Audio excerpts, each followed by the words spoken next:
नमस्कार, मैं हूं रमेश भट्ट। जो लोग आतंकियों को हक की लड़ाई लड़ने वाला बता रहे हैं, उन्हें क्या कहें, देशभक्त या देशद्रोही? जो लोग सेना पे पत्थर फेंकते हैं, उन्हें क्या कहें, देशभक्त या देशद्रोही? जो खाते हिंदुस्तान की हैं, गाते पाकिस्तान की हैं, उन्हें क्या कहें, देशभक्त या देशद्रोही? और जो लोग आईएसआईएस और पाकिस्तान का झंडा लहराते हैं हर शुक्रवार को, उन्हें क्या कहें, देशभक्त या देशद्रोही? आज इसी पे हम चर्चा करेंगे, क्योंकि सियासत में भूचाल आया है फारूक अब्दुल्ला के एक बयान से। वो आतंकियों को आजादी का मतवाला बता रहे हैं। वो कह रहे हैं ना ये बंदूक से डरते हैं, ना ये मौत से डरते हैं। तो फारूक अब्दुल्ला को यह मालूम होना चाहिए कि जो भी व्यक्ति भारत के खिलाफ हथियार उठाएगा, उसका अंजाम बुरहान वानी जैसा होगा। और इसी पे चर्चा करने के लिए आज मेरे साथ स्टूडियो में बहुत ही खास मेहमान है। मेरे साथ कांग्रेस पार्टी से मीम अफजल साहब, भारतीय जनता पार्टी से प्रेम शुक्ला, मेरे साथ सीनियर जर्नलिस्ट राहुल जलाली, नईम खान साहब हुर्रियत कॉन्फ्रेंस से, प्रोफेसर संगीत रागी, ब्रिगेडियर बीडी मिश्रा, मेरे साथ अमित रैना साहब हैं, कश्मीरी एक्टिविस्ट, और कमल हक साहब हैं हमारे साथ, कश्मीरी एक्टिविस्ट, और बहुत सारे कश्मीरी पंडित भाई और हमारे जो दर्शक हैं यहाँ पर सवाल करना चाहते हैं फारूक अब्दुल्ला के इस बयान से जो भूचाल आया है। सेना अध्यक्ष ने दो टूक कह दिया है, जो सेना पे पत्थर फेंकेगा उसे भी आतंकी ही समझा जाएगा और उससे भी सख्ती से निपटा जाएगा। आइए सबसे पहले इस रिपोर्ट पे नजर डालते हैं। जब फारूक अब्दुल्ला सत्ता में रहते हैं, उनका हृदय कुछ और कहता है। जैसे ही सत्ता से हटते हैं, उनका हृदय कुछ और कहने लगता है। देखिए रिपोर्ट।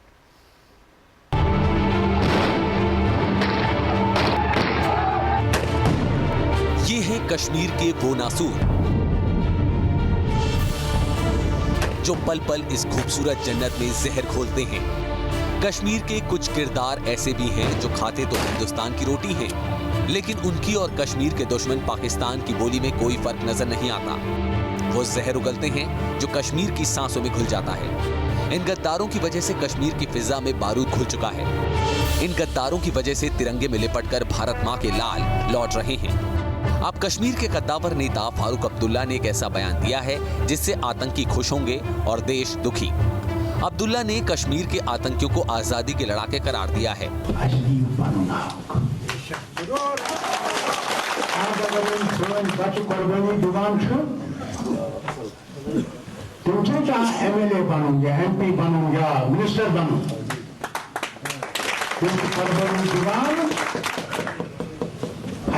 पनुन हक यह सन जमीन अमिक मालिक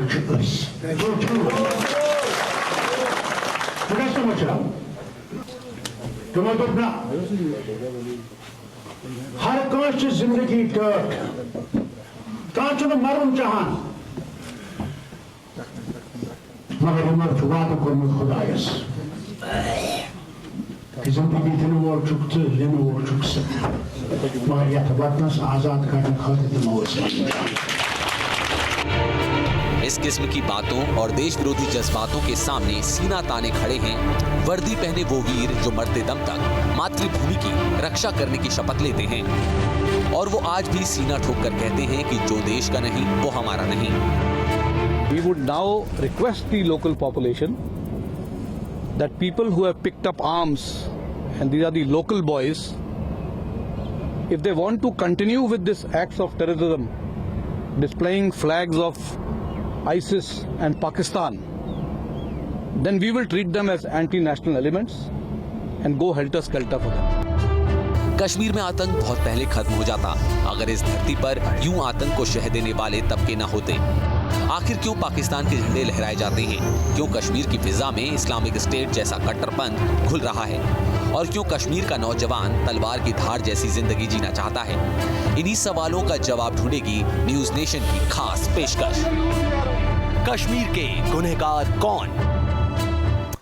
और कश्मीर के गुनहगार वो हैं जो वहां पर शांति प्रक्रिया को बाधित करते। ब्रिगेडियर मिश्रा, आप ये नहीं कह सकते साहब इन्हें कि इन्होंने बरगला दिया और ये सेना पे पत्थर फेंकने आ गए, या इन्हें 500-500 रुपए देकर सेना पे पत्थर फेंकने के भेज दिया। ये बीमारी 2008 से चल रही है और अब ये नासूर बन गई है। अगर सेना अध्यक्ष कह रहे हैं कि इनको एंटी नेशनल के तहत ट्रीट किया जाना चाहिए, गलत क्या है? मेरी पहली पोस्टिंग कमीशन मिलने के बाद 1961 में JNK में हुई थी और तब से मैं जब तक 36 साल की नौकरी करके रिटायर नहीं हुआ तब तक ये वहाँ का प्रॉब्लम देख रहा हूँ। और उसके बाद जो देश में हो रहा है वो आप सब लोग देख रहे हैं।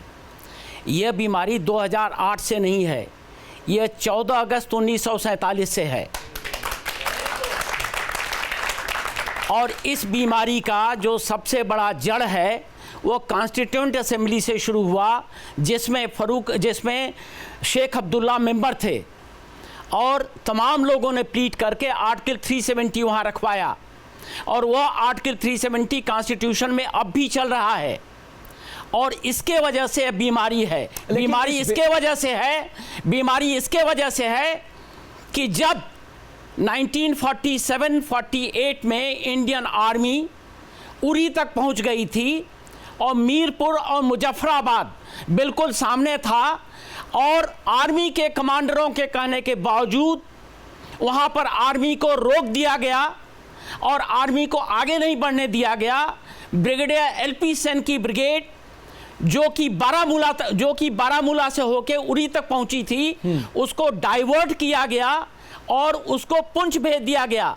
और डर यह था कि अगर इनको खुली छूट दी जाएगी तो ये मुजफ्फराबाद तक 15 दिन में कब्जा कर लेंगे।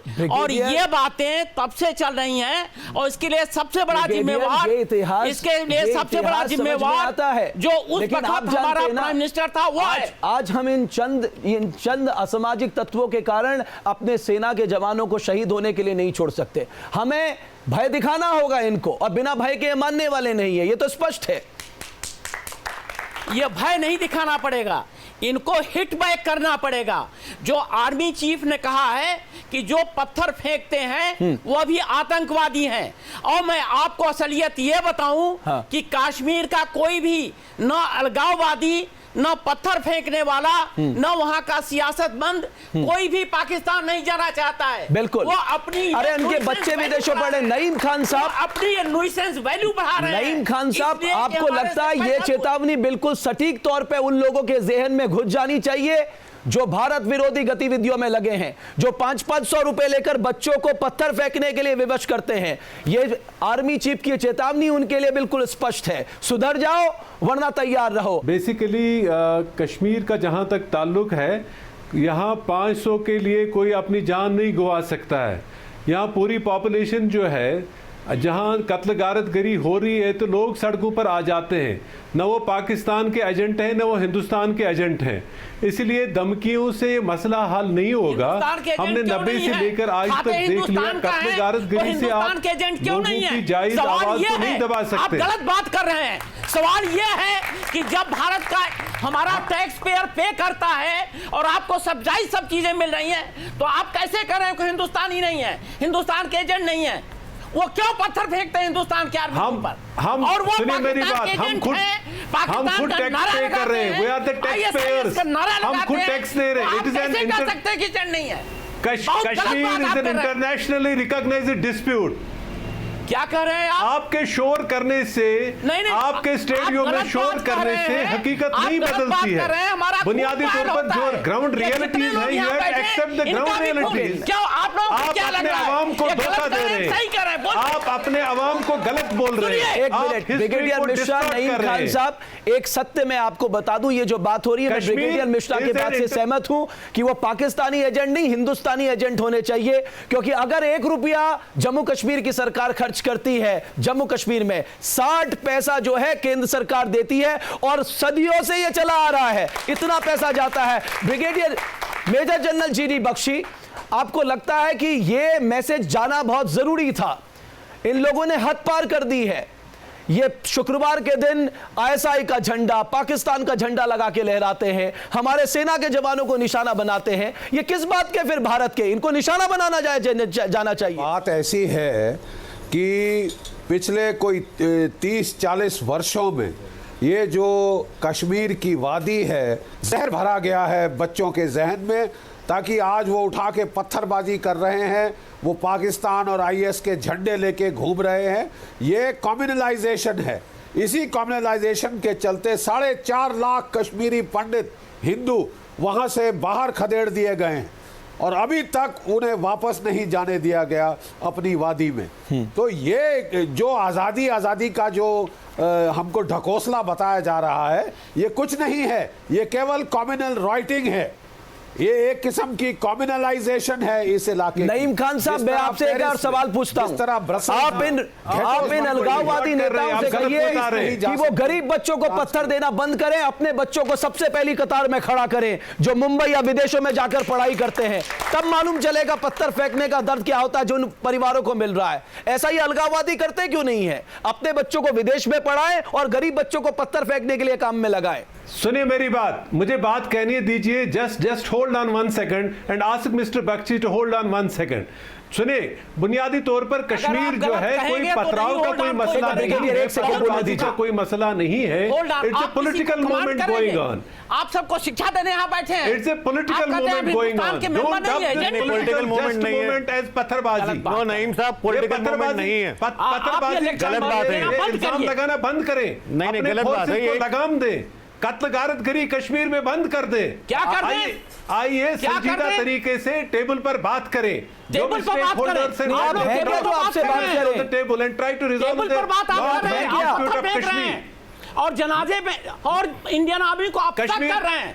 नईम साहब, जब ऑल पार्टी डेलीगेशन गया था मिलने, आप लोग तो मिलने ही नहीं गए, आप टेबल की बात कर रहे हैं। आज पूरी आबादी जो कश्मीर की है, रिफ्यूज कर दिया था टेबल पे बात करने से। जब ऑल पार्टी डेलीगेशन गई थी, पूरी आबादी जो कश्मीर की है वो सड़कों पर थी। पूरी आबादी आपको नहीं कह सकते आप उनको कि वो पाकिस्तानी एजेंट है। पूरी आबादी अरे जो झंडे लहराते हैं, सेना पे पत्थर फेंकते हैं, हिंदुस्तान जिंदाबाद के नारे लगाते हैं, हिंदुस्तान मुर्दाबाद के नारे लगाते हैं, वो क्या है? गलत बात आप कह रहे हैं। जम्मू भी शामिल है और वहां पर पूरी आबादी क्या करती है? एक बार मुझे बताइए, अगर यही बात है, अगर ये तो होना ही है। काम करें तो फिर हिंदुस्तानी अगर अलगाववादी इस तरह से अपने छुपे हुए एजेंडे को आगे बढ़ाएंगे, गरीब बच्चों को आगे बढ़ाएंगे, तो होना ही है एक दिन।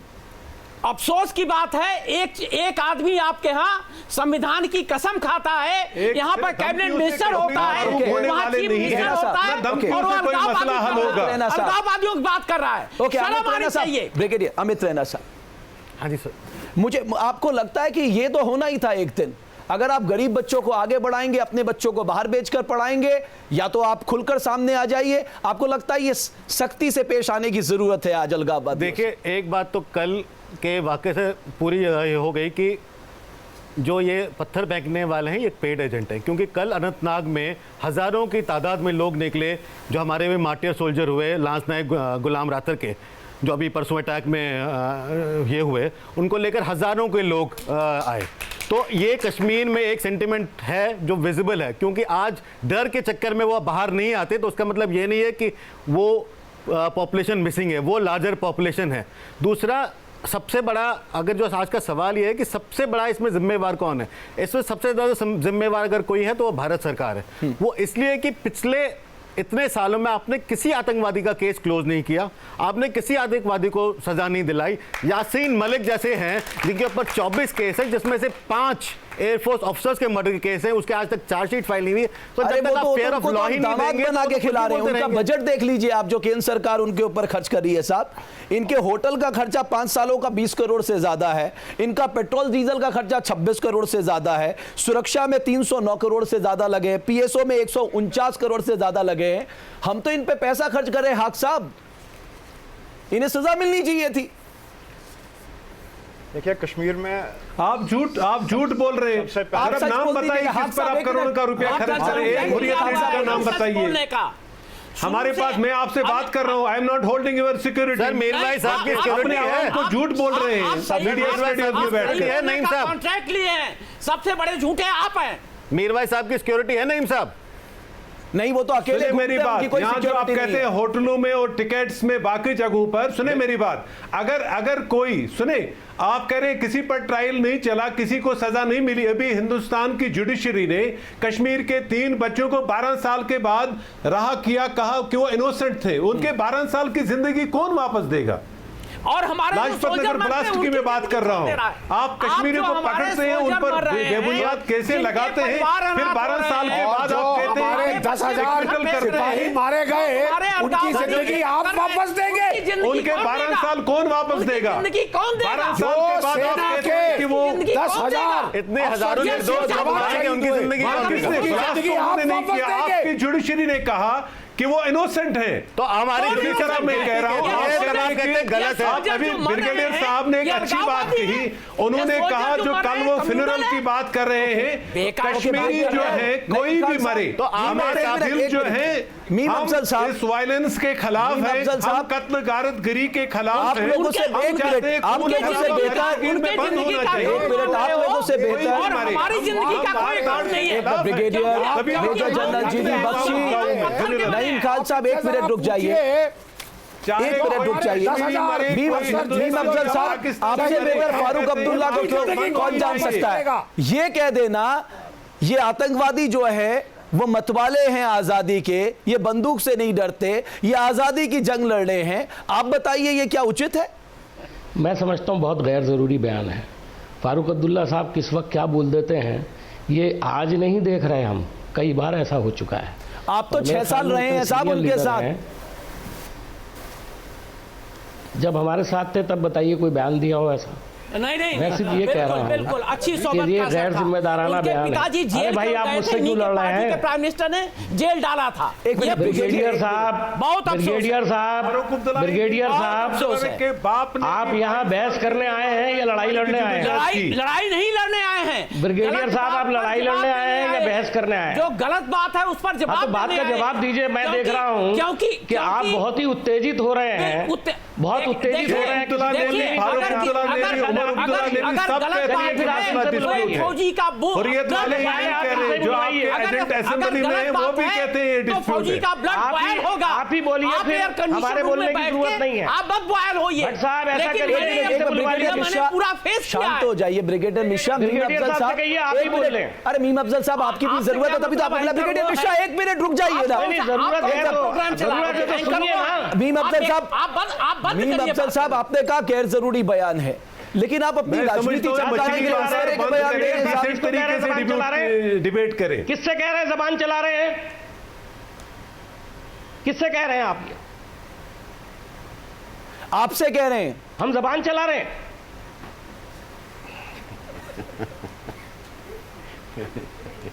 आप इन्हीं को बुलवा लीजिए।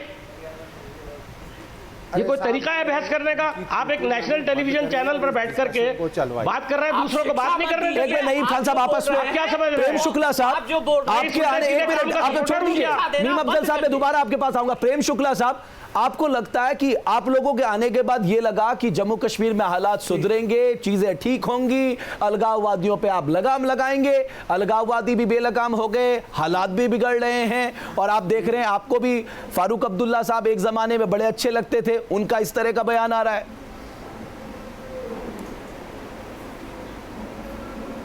नहीं, देखिए, हमारे आने के बाद हालात बिगड़े, ये जरा मुझे लगता है मूल्यांकन दोषपूर्ण है। हालात बिगड़े हुए थे, हम सुधारने का प्रयास करें। जनरल बिपिन रावत जी को ये कहने का, सेना प्रमुख जब ये कहता है और उसको ये शक्ति जो है वो निश्चित तौर पर सरकार जब स्पष्ट उसको मैंडेट देती है तभी इस तरह की किसी सेना प्रमुख की शक्ति बनती है। सबसे बड़ा संकट ये है कि पी चिदम्बरम साहब कुछ दिनों पहले तक गृह मंत्री थे और मुझे लगता है कश्मीर के मुद्दे में गृह मंत्री का भी एक बहुत महत्वपूर्ण भूमिका होती है।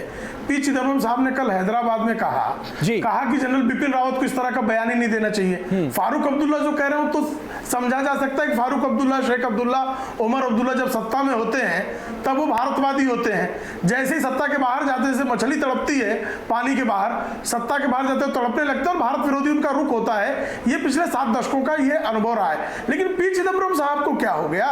जो गृह मंत्री है, कांग्रेस की नीतियां जो हैं आज इतनी जो हैं राष्ट्र विरोधी कैसे हो जा रही कि जनरल बिपिन रावत के स्टेटमेंट पर पूर्व गृह मंत्री पी चिदम्बरम बयान देते हैं कि इससे जो है हालात बिगड़ेंगे। ओके, राहुल जलाली साहब, आपको लगता है कि केंद्र जो है, जो सिचुएशन जम्मू कश्मीर की है उसे सही से हैंडल नहीं कर पाई और इसीलिए मामला बहुत वॉलेटाइल होता रहा? देखिए, ये मामला वॉलेटाइल होता रहा नहीं, ये मामला वॉलेटाइल है। और ये वॉलेटाइल जो मामला है ये अभी कोई नई बात नहीं है, 1990 से चली आ रही है। और जो फारूक साहब का जिनका आप जिक्र कर रहे थे, अगर आपको याद हो कि इस वॉलेटाइल मामले को बनाने में उनका सबसे बड़ा रोल था। बिल्कुल। वो चीफ मिनिस्टर थे 1990 में, और जब हालात बिगड़े तो उन्होंने रिज़ाइन कर दिया, वो लंदन चले गए। उसके बाद 96 में आए, इलेक्शन लड़ा, चीफ मिनिस्टर बन गए। और चीफ मिनिस्टर बनने के बाद उन्होंने जो बयान दिए और जो कारनामे किए, पत्थर वाले मारने वालों को जो उन्होंने जो उनकी हालत बनाई, स्पेशल ऑपरेशन ग्रुप बनाया जम्मू कश्मीर पुलिस में, तब तो वो आतंक से लड़ने में सबसे पहले लगे हुए थे। जो अभी जनरल साहब ने जो बयान दिया, चीफ ऑफ आर्मी स्टाफ, उससे भी एक कदम आगे बढ़ जाते थे।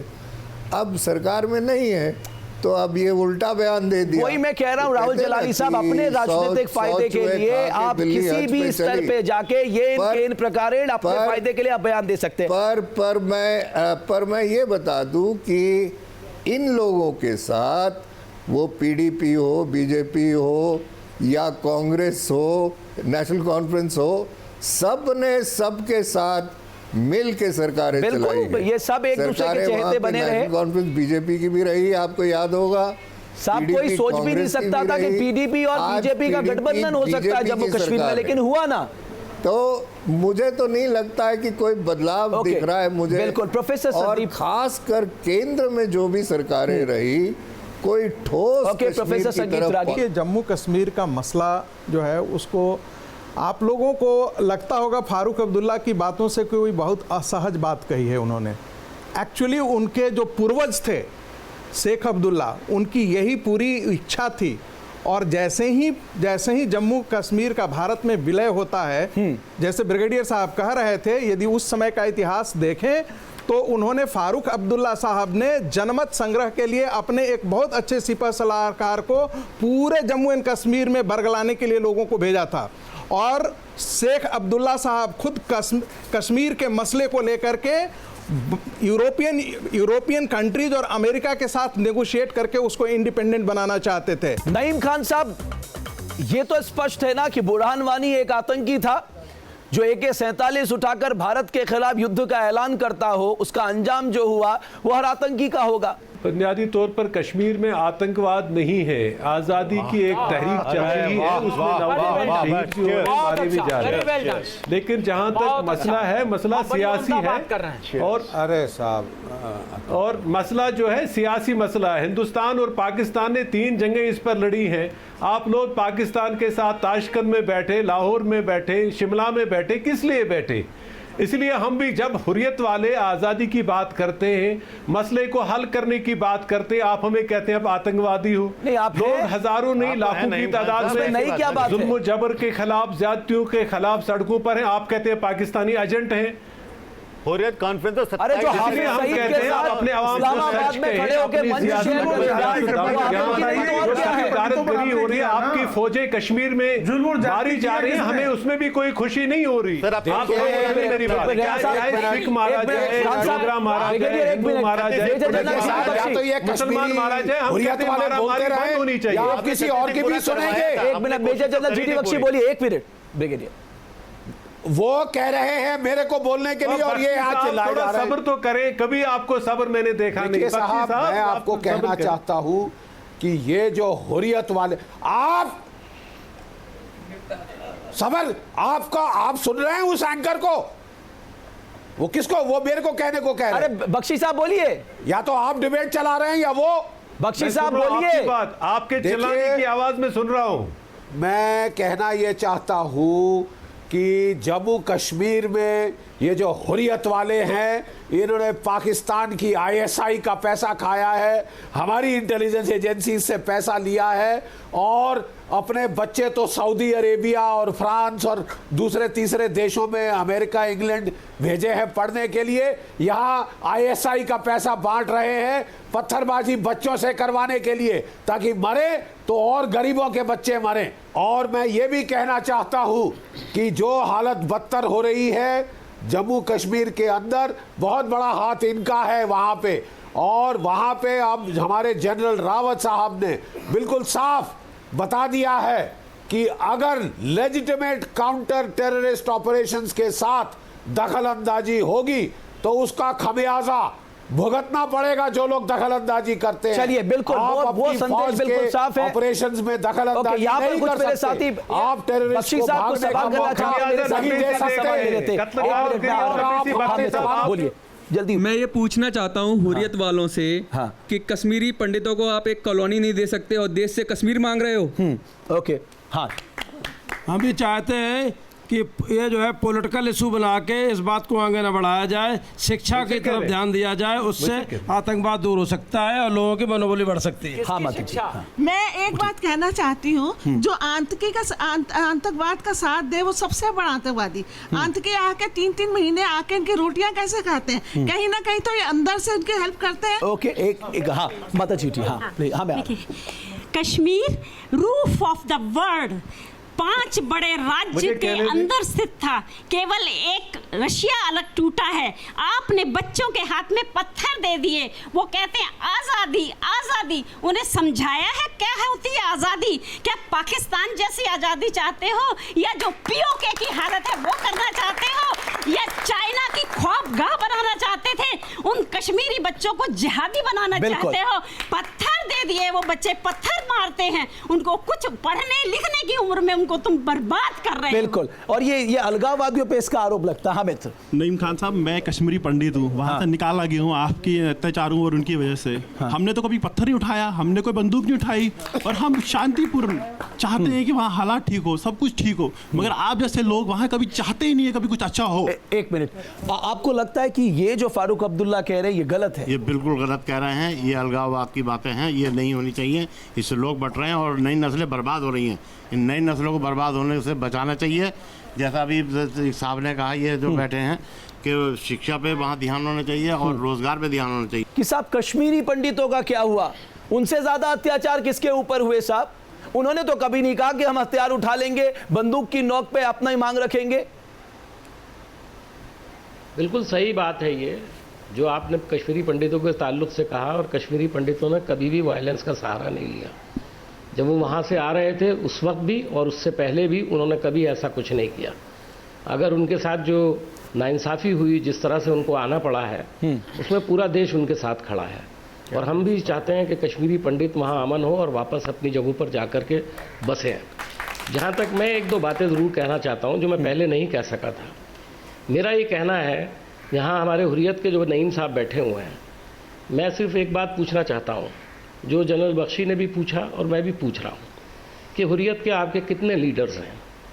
कोई एक लीडर का नाम बताइए जिसका कोई बच्चा कभी यहाँ पर आतंकवादी गतिविधियों में, पत्थर फेंकने में या कोई ऐसा काम करते हुए पकड़ा गया हो जिसके नतीजे में उसको जेल जाना पड़ा हो, जिसके नतीजे में उसको कोई नुकसान हुआ हो, कोई जिस्मानी नुकसान हुआ हो, या उसको कहीं जेल की सजा काटनी पड़ी हो। बिल्कुल साहब, आप मुझे बताइए, सरकार ने वादा किया था कश्मीरी पंडितों के लिए करने का, वो क्या इन 3 सालों में पूरा हुआ है?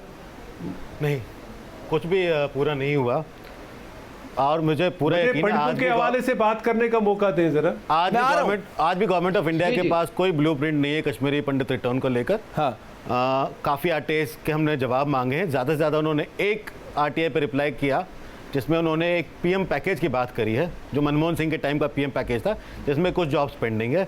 मगर सरकार आज भी नहीं समझती कि जो कश्मीरी पंडितों का पलायन हुआ वो इकोनॉमिक माइग्रेशन नहीं थी, वो एक फोर्स्ड एक्सोडस था। तो आज भी कश्मीरी पंडित वापस इकोनॉमिक रीजंस के लिए नहीं जाएगा। अगर वो जाएगा तभी जाएगा जब उसे जस्टिस मिलेगा, जब उसे न्याय मिलेगा और जब उसे सेफ्टी मिलेगी वापस। ओके, प्रेम शुक्ला साहब, ये आपने कश्मीरी पंडित की आवाज सुनी कि आपने जो वादा किया जमीन पे कुछ नहीं होता दिखाई दे रहा है। आपने बड़े बड़े वादे किए साहब कश्मीरी पंडितों से, अब क्या? नहीं, निश्चित तौर पर कश्मीरी पंडितों को न्याय देना ये भारत सरकार का जो है सुनिश्चय है और निश्चित तौर पर होना चाहिए। कश्मीर के हालात ठीक करके, वहाँ कश्मीर के हालात ऐसे नहीं है कि मतलब गीदड़ों के मुंह में हम जो है अपने कश्मीरी मासूम पंडितों को नहीं दे सकते। जिस तरह से हुर्रियत, जिस तरह से आतंकवाद, जिस तरह से पाकिस्तान का हस्तक्षेप, वहाँ पर शांति बहाली और पूरी तरह से न्याय, क्योंकि एक्सोडस हुआ है, उनके ऊपर अन्याय हुआ है, उनको पूर्ण न्याय देना ये सरकार की प्रतिबद्धता है। तो हमें भी मालूम है उनके ऊपर अन्याय हुआ है भाई, उन्हें न्याय कब मिलेगा यही तो वो लोग चीख चीख के कितने सालों से पूछ रहे हैं। हम कांग्रेस की तरह हम 70 साल नहीं लटकाएंगे उनको। ओके, जलाली साहब एक और बात, ये बार-बार जो कहा जाता है कि साहब कब तक कर देंगे, जरा बता दो। जलाली एक मिनट, जलाली प्रेम शुक्ला जी टाइम बता दें कब तक कर देंगे। हमें बड़ी खुशी होगी। कश्मीर ठीक तो कर ले, कश्मीर ठीक तो 2.5 साल में आपने क्या किया है? 4 महीने कर्फ्यू लगा के रखा वहां पर, खड़े हो जाते, क्या फर्क पड़ गया? आतंकवादियों के समर्थन में खड़े हो जाते हैं और ऐसे लोगों आपके आने के बाद आतंकवाद और बढ़ा है। इसमें आवश्यक है ना, 191 मेरे जवान जो है वो मारे गए हैं, 191 खड़े हो जाते हैं आतंकवादियों के समर्थन में, हुर्रियत के समर्थन में आप सब खड़े पड़े हैं। हम कभी हुर्रियत के लिए नहीं खड़े हुए हैं। इनसे हमारा 2 सवाल है। पहला तो ये बताएं कि क्या हर इनके हुर्रियत के टॉप लीडर को 36 लाख रुपए इंडियन करेंसी में ISI से मिलता है या नहीं, और यह डीमोनेटाइजेशन के बाद बंद हुआ था कि नहीं, और 1 फरवरी को 25 लाख फिर मिला है कि नहीं, ये बताएं। नईम खान साहब बताइए, आप लोगों के नोट बेकार हो गए नोटबंदी के बाद। सुने तो एक सेकंड आप जरा होल्ड ऑन करें, मुझे 2-3 सवालों का जवाब देने का मौका दें। सुने, अभी हिंदुस्तान के प्राइम मिनिस्टर ने कहा कि डिमोनेटाइजेशन के हवाले से कहा कि इससे उग्रवाद खत्म होगा। उन्होंने जो बात की तो फिर तो उग्रवाद खत्म हुआ है। असल में कश्मीर में उग्रवाद नहीं है। यहाँ जो चल रहा है ये मसले कश्मीर को हल करने के लिए एक पॉलिटिकल मास अपराइजिंग है। आप अपने आवाम को सच क्यों नहीं कहते? बुरहान वानी क्या था? सच क्यों नहीं कहते? बुरहान वानी क्या था? एक मिनट बुरहान वानी क्या था? कश्मीरी पंडित भाइयों ने उनसे सवाल किए, जवाब आपने देने का मौका दे। जनाजे में आप शामिल हुए, ये क्या था? कश्मीर में क्या सारा पाकिस्तान सारा वही पाकिस्तान कर रहा है? तारीख लगा के बैठो, हिंदुस्तान का पैसा मत के करीब जड़ों को काट दिया जाएगा, ये मामला वंशांत हो जाएगा। कश्मीरी पंडित जो है वो हमारी सोसाइटी का एक हिस्सा है, माइनॉरिटीज जो है हमारी सोसाइटी का हिस्सा है। आज भी कश्मीर में 4000 कश्मीरी पंडित रह रहे हैं, वो बड़े खुश हैं। यहाँ आज भी मंदिर भी है, गुरुद्वारा भी है।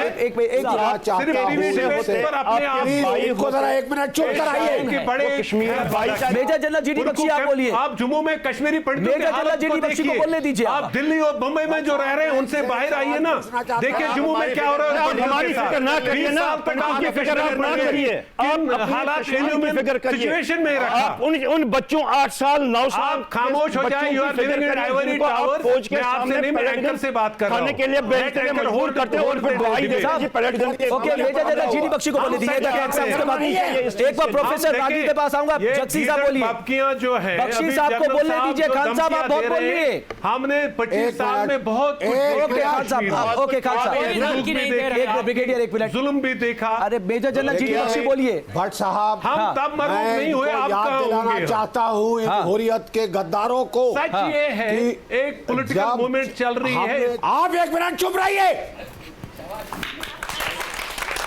4 बारी हमने कश्मीर में कश्मीरी पंडितों को भेजने की कोशिश करी। Let you behave. हर बारी Let you try to behave. You are a retired army general. You should behave. You should know how to put forth your point of view. जाके वहां पे सर आर्मी जनरल झूठ कहते हैं आप। You should stop talking. when others are talking. उनको बताएं। You are not the only one authorized to talk here. Okay, बोलिए बख्शी साहब, अपनी बात पूरी कर लीजिए जल्दी से। नईम खान डरेगा नहीं। आपको आपके शोर करने से हकीकत नहीं बदलेगी जनरल साहब। मैं कहना चाह रहा हूं कि 4 बारी पिछली दशक में आप फिर बोले जा रहे हैं साहब, कोई और बोल सकता है?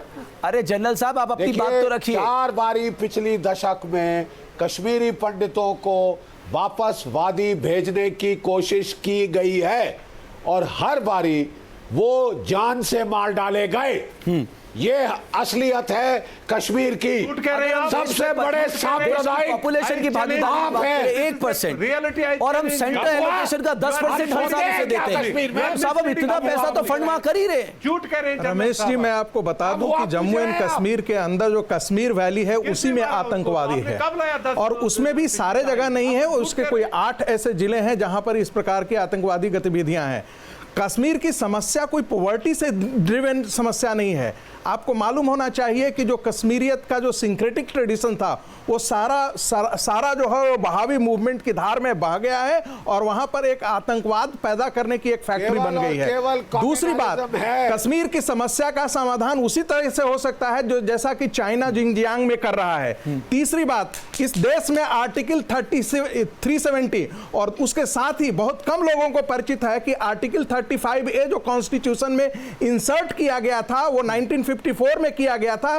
कॉन्स्टिट्यूशन के साथ ये कांग्रेस पार्टी ने धोखा किया है, क्योंकि कॉन्स्टिट्यूशन में कोई भी बदलाव कॉन्स्टिट्यूशनल अमेंडमेंट के थ्रू होता है वो प्रेसिडेंशियल ऑर्डिनेंस के प्रेसिडेंशियल ऑर्डर के तरह आर्टिकल 35A इंसर्ट किया गया है। और आप देखिएगा ये कॉन्स्टिट्यूशन के अंदर का आर्टिकल 35A वहां पर नहीं है, ये परिशिष्ट में है। ये पूरा देश के साथ गद्दारी और देश के साथ धोखा कांग्रेस पार्टी मुझे यहाँ पर प्रोफेसर और वही वो आर्टिकल है जो इसकी नासूर बनी हुई है। राहुल जलाली साहब, अलगाववादी कमजोर हुए हैं अगर हम इन 2.5-3 सालों की बात करें? जी, अगर अलगाववादियों से आपका इशारा हुर्रियत की तरफ है तो वहाँ बाकायदा वो कमज़ोर हुए हैं।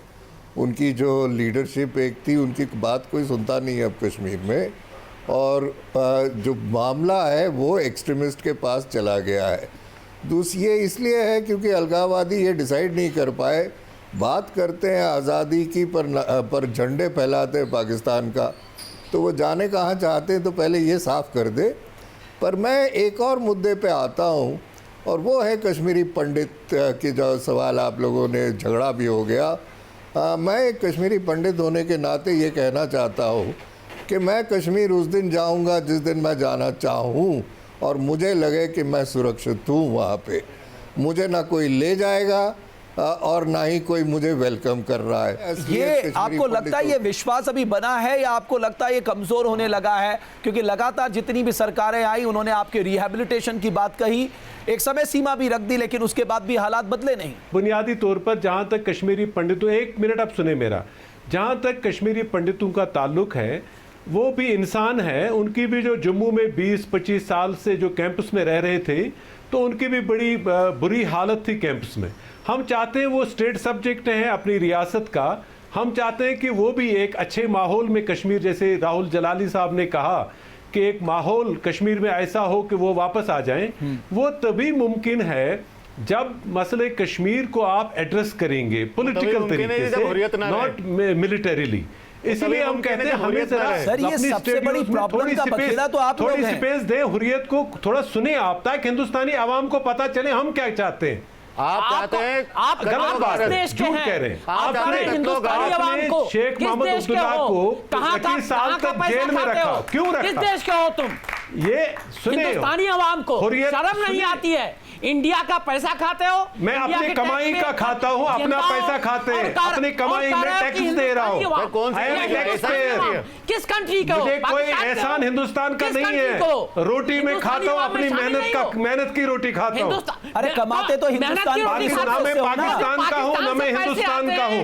मैं उस जगह का रहने वाला हूँ जो इंटरनेशनली रिकॉग्नाइज्ड डिस्प्यूट है। पाकिस्तान से जो पैसे आते हैं उससे टैक्स झूठ कहते हैं आप झूठ कहते हैं, गलत कहते हैं। पाकिस्तान नहीं आती है। और पाकिस्तान की अपनी हालत आप देख रहे हैं, वो मुझे कहां पैसा बेचेंगे? लाखों की शर्म आपको आनी चाहिए, आप झूठ कह रहे हैं। अरे खान साहब, लेकिन आप भाषा पाकिस्तान की बोलते हैं, उनके प्रधानमंत्री उसे युवा नेता बताते हैं, आप भी उसे नेता बता रहे हैं। पाकिस्तान का कश्मीर में 70 लाख लोग रह रहे हैं, वो सबको तनख्वाह दे रहे हैं। और अलगाववादियों के लिए भी ये संदेश है, अगर पाकिस्तान की भाषा बोलनी बंद नहीं की तो उनका भी अंजाम अच्छा नहीं होने जा रहा है। बहुत बहुत शुक्रिया आप सभी मेहमानों का इस कार्यक्रम को देखने के लिए।